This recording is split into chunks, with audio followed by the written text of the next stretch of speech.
Hello बच्चों, कैसे हैं आप लोग। अच्छा,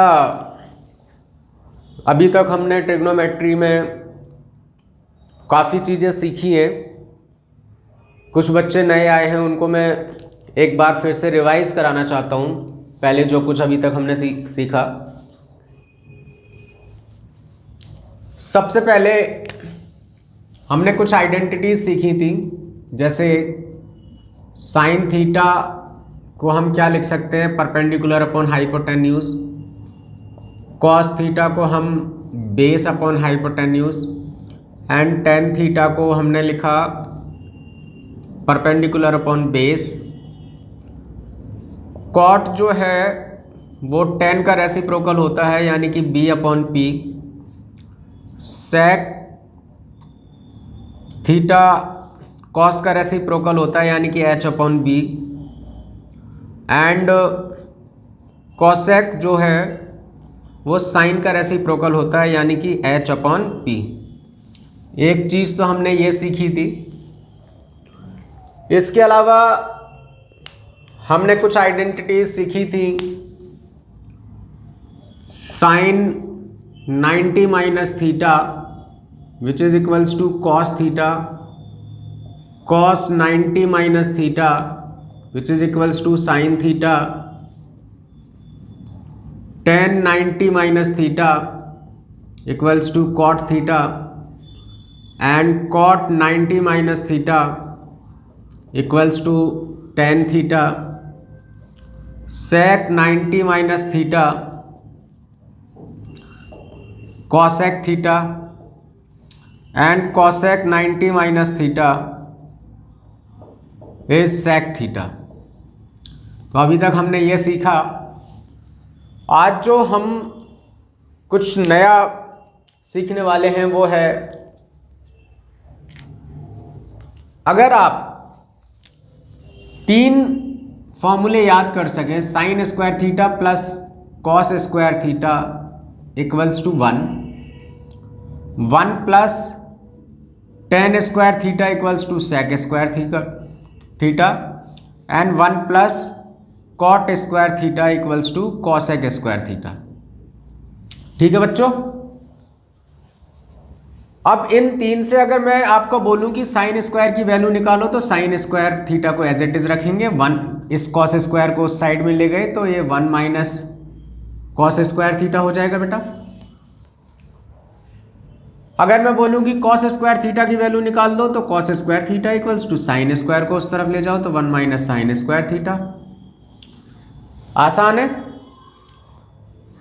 अगर मुझे 1 की वैल्यू निकालनी है तो sec square minus tan square theta, और अगर टेन स्क्वायर की वैल्यू निकालनी है तो सेक स्क्वायर थीटा माइनस 1।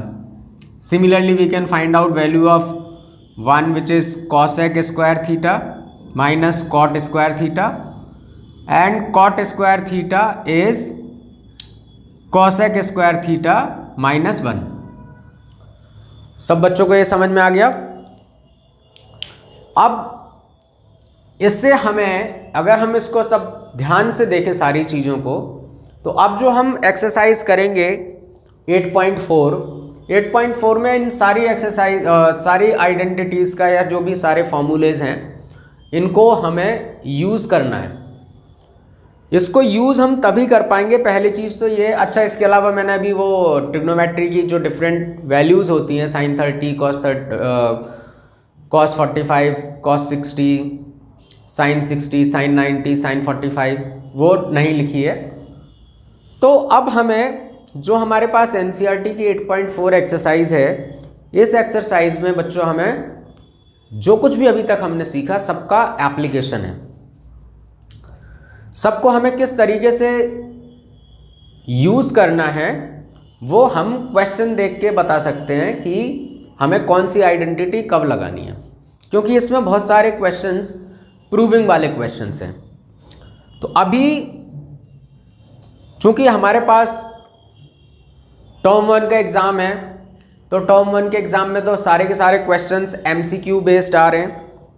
तो हो सकता है कि आपको लगे कि ये प्रूविंग वाले क्वेश्चंस की ज़रूरत नहीं है, बट प्रूविंग वाले क्वेश्चंस में भी ज़रूरी है उनको सीखना। वो भी एमसीक्यू में आ सकते हैं। किस तरह से एमसीक्यू में आ सकते हैं कि आपको एक क्वेश्चन दे रखा होगा और उस क्वेश्चंस के 4 डिफरेंट आंसर्स दे रखे होंगे, जिसमें से एक आंसर करेक्ट है और वो आप सॉल्व करने के बाद ही उसको बता सकते हैं। इज दैट क्लियर बेटा? इसको इरेज कर दूं? ओके।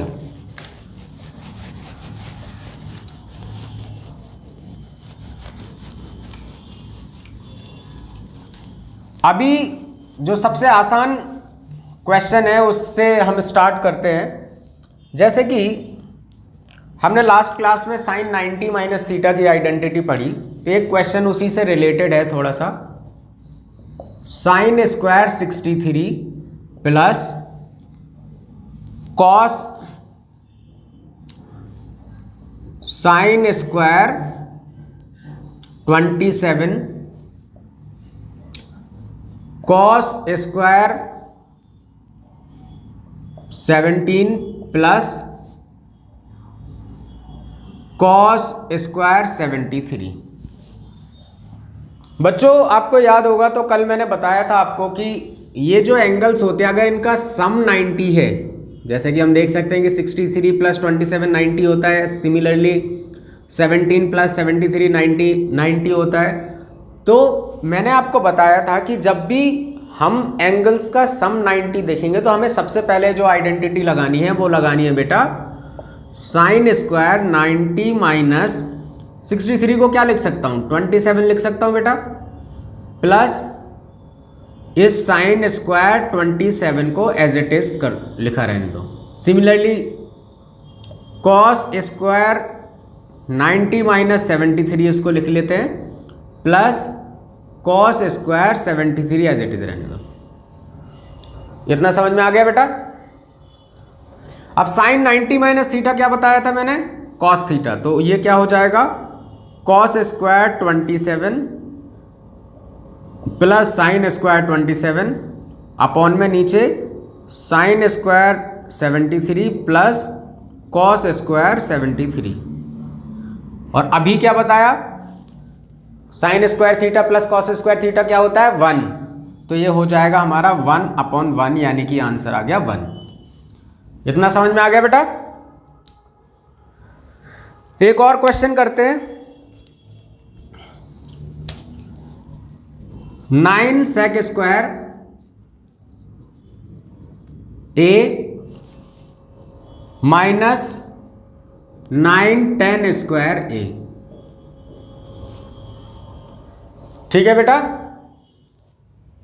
पहली चीज तो देख के ही हमें क्या पता लग रहा है कि 9 दोनों में है, कॉमन ले सकते हैं, तो कॉमन ले लिया। Sec square a minus 10 square a। बच्चों अभी याद होगा तो अभी मैंने लिखवाया था कि sec square theta minus 10 square theta क्या होता है 1। So 9 into 1 answer is 9। Is that clear बेटा? ठीक है बच्चों, एक क्वेश्चन और बताना चाह रहा हूं।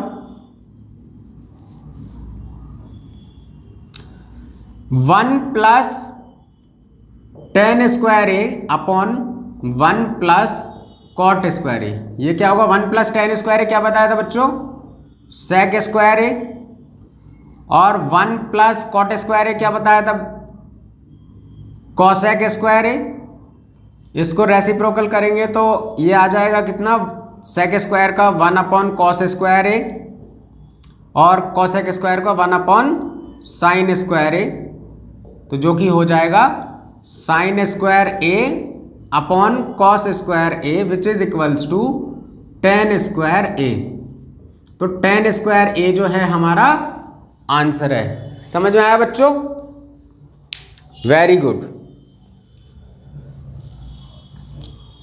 ठीक है, अब एक सिंपल सा क्वेश्चन उठाते हैं। समझ में आ रहा है ना आप लोगों को कि आइडेंटिटीज का किस तरीके से यूज करना है। आपको ये देखना है बस कि हमारा आंसर क्या है और हमें आंसर क्या लाना है। जैसे कि एक छोटा सा क्वेश्चन है, cos A upon 1 plus sine A plus 1 plus sine A upon cos A proof करना है हमें 2 sec ए। अब बेटा जैसे देख के आपको एक चीज समझ में आ गई होगी, आंसर हमें सेक में लाना है। आंसर सेक में कब आ सकता है, जबकि ये लेफ्ट हैंड साइड पूरी हमारी कॉस की फॉर्म में आ जाए। अब कॉस की फॉर्म में कैसे आएगी, तो यहां पर 2 डिफरेंट डिनोमिनेटर हैं, तो अगर इसका एलसीएम लेना चाहूंगा तो जब बेटा डिफरेंट डिनोमिनेटर होते हैं तो क्या करते हैं, हम दोनों को मल्टीप्लाई में लिख लेते हैं। ये इसके साथ मल्टीप्लाई हो जाएगा, ये इसके साथ, तो ये तो हो गया बच्चों कॉस स्क्वायर ए प्लस ये हो गया 1 प्लस साइन ए का होल स्क्वायर। ठीक है बेटा। अब cos square A 1 plus sine square को ए प्लस बी की आइडेंटिटी से ओपन करेंगे, क्या होती है A square plus B square plus 2ab, यानी 1 का square plus sine square plus 2 sine. समझ में आ गया बच्चों। और नीचे ऐसे ही रहने दो, अभी इसके साथ कुछ मत करो। अब आपको देख के पता लग रहा होगा कि यहां पर कॉस स्क्वायर ए है और sine square A. Cos square plus sine square क्या बताया था, 1, तो हम इसको लिखेंगे 1 plus 1 plus 2 sine A upon 1 plus sine A cos A. 2 यहां हो गया, 2 यहां पर है, 2 कॉमन ले लें, तो 1 plus sine A upon 1 plus sine A into cos A. ये तो बच्चों सेम है, तो इसको कैंसल आउट कर सकते हैं। हमारा क्या आ गया 2 अपॉन कॉस ए, जिसको हम लिख सकते हैं 2 sec ए। अब ये कैसे आ गया बच्चों, 1 अपॉन कॉस क्या होता है, sec होता है। अब समझ में आ गया, यही आंसर लाना था हमें, प्रूफ करना था। तो इस तरीके से हम किसी भी क्वेश्चन को सॉल्व कर सकते हैं। हमें बस इस चीज़ पे फोकस करना है कि हमने जो भी ट्रिग्नोमेट्री की आइडेंटिटी सीखी हैं उनको हमें अच्छे से यूटिलाइज करना है। एक क्वेश्चन और करते हैं बेटा।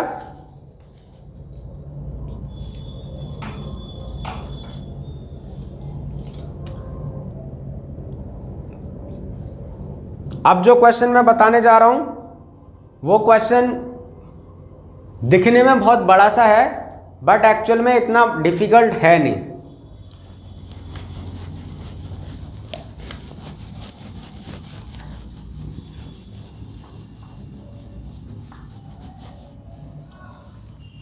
जैसे 10 प्लस कोसेक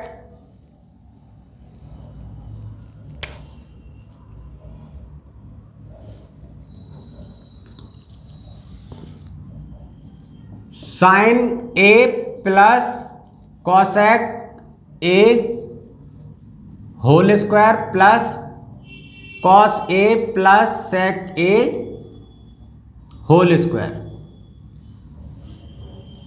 अब होल स्क्वायर जब लगा है तो हमें पता है कि आइडेंटिटी हमारे पास पहले तो ए प्लस बी का होल स्क्वायर लगाना है, तो हम इसको लिखेंगे sine square A plus cosec square A plus 2 sine A into cosec A. ठीक है बच्चों। ऐसे ही इसको भी cos square A plus sec square A plus 2 cos A into sec A. ठीक है बेटा। चलो जी,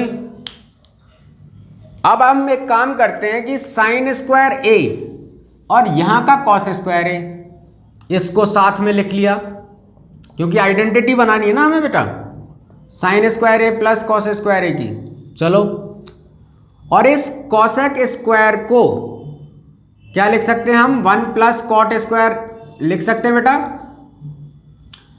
और इस सेक स्क्वायर को 1 प्लस टेन स्क्वायर लिख सकते हैं बेटा। ठीक है, अब ये चीज चेंज हो गई। अब बच क्या गया, बच गया आपका sine A into cosec A and cos A into sec A. तो आपको पता होगा कि sine A into cosec A 1 होता है, ऐसे ही कॉस ए इंटू सेक ए 1 होता है। तो यानी कि ये पूरी चीज हो गई कितनी बेटा, 1, और ये भी पूरी चीज क्या हो गई बेटा, 1। तो यहाँ पर 2 बच गया सिर्फ, मतलब 2 इंटू 1 और 2 इंटू 1, तो यहाँ पर मैं डायरेक्ट 4 लिख दूं। ठीक है जी। अच्छा, sign square A plus cos square ए भी 1 होता है, तो 1 प्लस ये वाला 1 प्लस ये वाला 1 प्लस ये 4, और बच क्या गया अब, cot square A plus tan square A, यानी कि ये हो गया 7 plus cot square A plus tan square A. यही तो आंसर लाना था बेटा हमें, which is equals to RHS। तो आपने देखा कि इतना बड़ा क्वेश्चन दिखने में लग रहा है, बट एक्चुअल में इतना बड़ा है नहीं। अगर आप इसको ध्यान से ओपन करेंगे और ध्यान से आइडेंटिटीज लगाएंगे तो आप इस क्वेश्चन को इजीली सॉल्व कर सकते हैं। तो आपको ये नहीं सोचना है कि कोई क्वेश्चन आपका कितना दिखने में बड़ा लग रहा है, क्या है। आपको बस अपने बेसिक पे फोकस करना है और जो भी आइडेंटिटीज हैं उनको ध्यान से यूज करना है। समझ में आया बच्चों? इरेज कर सकता हूं इसको। ठीक है, तो ये मैंने कुछ 8.4 के क्वेश्चंस कराए हैं। बाकी के क्वेश्चंस आप लोग ट्राई करना, और किसी क्वेश्चन में डाउट हो तो आप कमेंट में इसको सेंड कर सकते हैं। मैं कोशिश करूंगा कि आपके डाउट्स को क्लियर कर सकूं। ठीक है बेटा।